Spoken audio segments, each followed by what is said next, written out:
परमेश्वर कबीर जी आते हैं, जैसे तैसे करके वो इस कलयुग के अंदर प्रत्येक प्राणी को, जो मानव शरीरधारी प्राणी होगा, पुण्यकर्मी प्राणी, वैसे तो कलयुग में पुण्यहीन प्राणियों का जन्म होता है, पुण्यहीन प्राणी आते हैं। और वैसे दूसरे दृष्टिकोण से देखेंगे कि वो बहुत ही अच्छे खुशकिस्मत वाले होंगे। अब पुण्यहीन और खुशकिस्मती, ये दोनों का कैसे मेल है? जैसे आप देख रहे हो कि एक प्राणी बहुत बड़ा सेठ है, धनी है, कार है, फैक्ट्री है, या कोई अच्छा अधिकारी है, या कोई मंत्री, मुख्यमंत्री, प्रधानमंत्री बना हुआ है, और एक गरीब आदमी है, रिक्शा चलाता है, मजदूर है, किसान है, दुकानदार, हैंड टू माउथ है, और दोनों का ही जन्म इस कलयुग में है। तो पुण्यहीन तो वो हैं जो आज जिनके पास खाने का भी आहार समय पर नहीं मिलता, लेकिन वो खुशकिस्मत इसलिए है कि उनका जन्म इस समय है, ये भक्ति युग में है, भक्ति काल में। तो ये कैसे पुण्य है, कैसे शुभ कर्म है, कैसी अच्छी किस्मत है।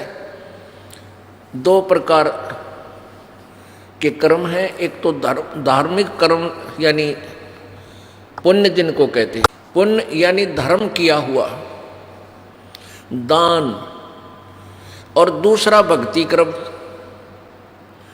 आप जी के भक्ति कर्म अत्यधिक थे, बहुत अत्यधिक थे, लेकिन आपका जो दान कर्म नहीं थे, तो आपको जन्म भी मिला आपकी भक्ति कर्म के कारण, लेकिन आपको समय पर रोटी भी नहीं है, ना कोई सुख सुविधा है, आपत्तियां भी आप पर दिन आ रही हैं।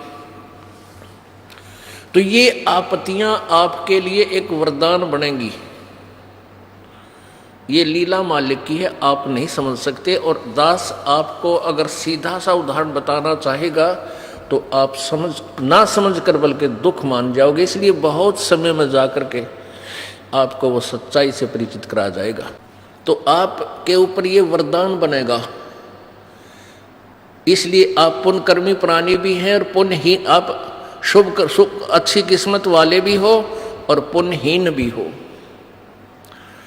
वो पुण्यहीनता के कारण आपके ऊपर आपत्तियां आवेंगी, और उन आपत्तियों के निवारण के लिए आप इधर उधर भटकोगे, कोई माता पे, कोई मसाणी में, कोई गुरुद्वारे में,